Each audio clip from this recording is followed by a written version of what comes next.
that's true. Naked Palpatine. Oh, you pick that one. Fresh out of the clone tank, nude Palpatine is my Well, that's the first thing I think of when you say Dark Empire Palpatine.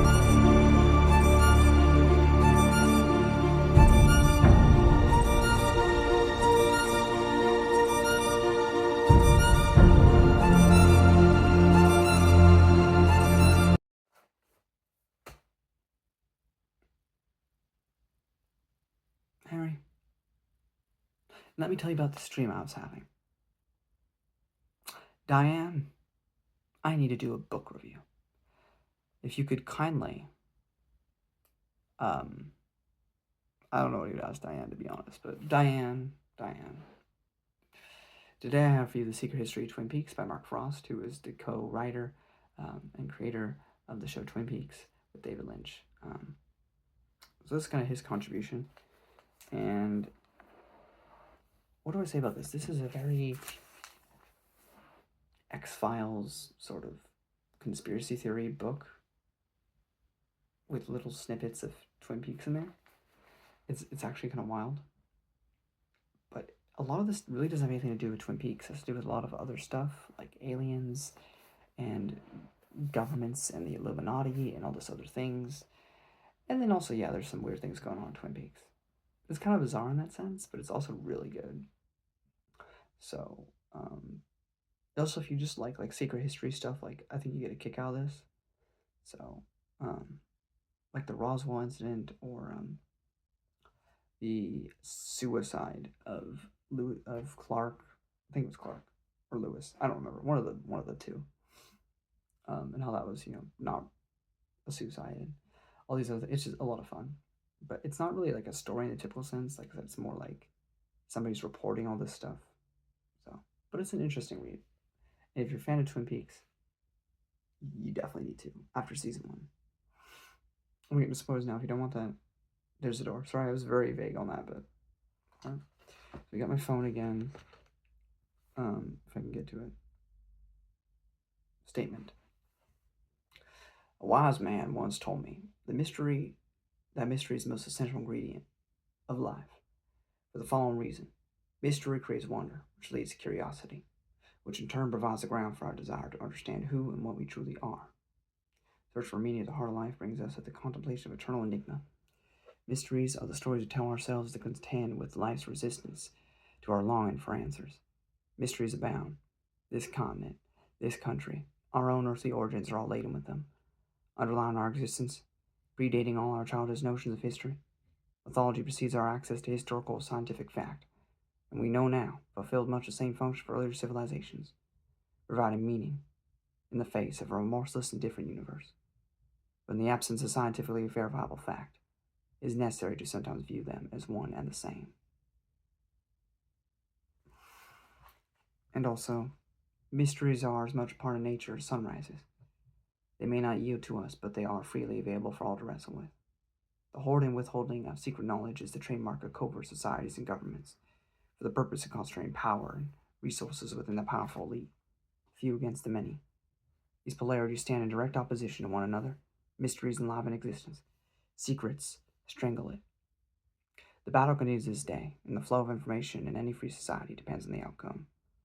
Regarding the UFO phenomenon, this conflict was about to be enacted within the U.S. government and military. We'll get to all that in a second. But I think within those two passages, you have the crust, the creme de la creme of Twin Peaks as a whole.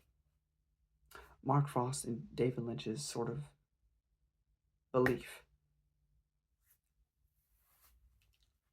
The mystery of Laura Palmer and her death, and the mystery surrounding that, was the linchpin of the show. You could create other side stories, you could create other plots, so long as that central mystery remained unsolved. But people couldn't handle that. They needed the answers. So the network forced Lynch's and Frost's hands. And as comes season 2, they had to reveal the killer.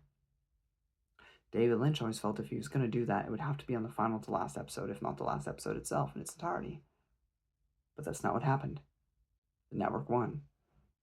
And I think it becomes pretty obvious up into the finale of season 2 that there was a noticeable dip in quality in the show because of it.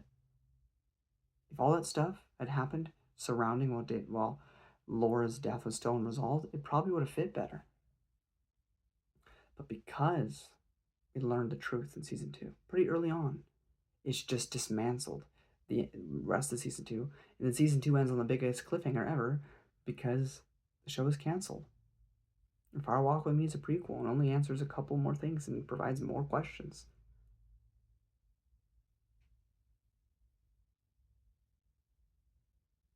Mystery is what made the show. Enforcing the mystery to become reality, to become knowable, ruined it. I think there's a bit of that in these 2 passages.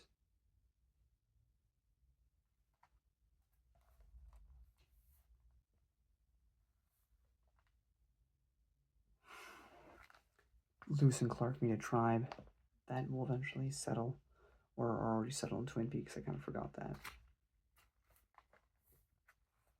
The Illuminati also apparently exists in this universe. Like I said, with Lewis' suicide, which the actual events of it do seem a little sketch. Just saying.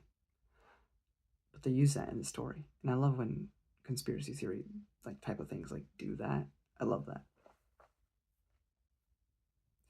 Also, a mystery surrounding this book is the mystery of the archivist, who's the person that's compiling all this. Who did this? We'll find out near the end.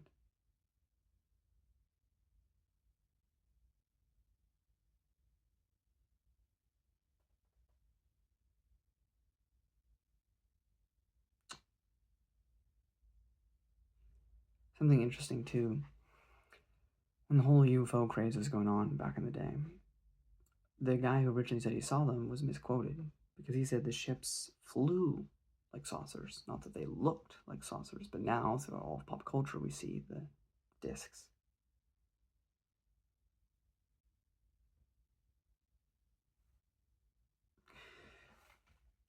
Three children vanish in the woods from some mysterious owl thing, which is the Log Lady, or who will grow up to be the Log Lady.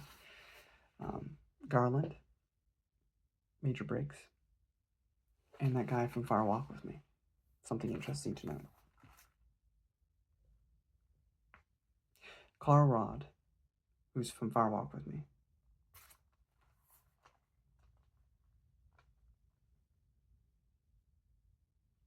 Yeah, we learn Maggie Coulson later changed her name to Lanterman, who is the Log Lady.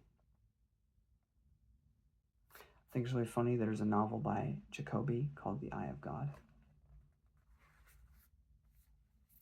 There's this whole thing, a whole section of this book that dealing with L. Ron Hubbard, Scientology, and his whole contribution to all this weird stuff. It was wild to me. By the end of the book, I mean, again, a lot of this is just, it's not really to say anything story-wise, but it's definitely something to experience. But at the end of the book, we learned that Garland, Major Briggs, is the one that wrote the whole book down. So that was pretty cool. But yeah, mystery is the point. Part of what makes life. I mean, think about how much mystery, how much magic there was to you growing up as a kid. And how much mundanity and normal life has scrubbed you of that. Now as an adult, that mystery is gone. But mystery is the point. Mystery springs forth the creativity. And there's nothing quite like Twin Peaks. So please watch the show. Please read these books. And I'll see you next time. Don't know what we'll be discussing, but hopefully you'll stick around and find out. Till next time.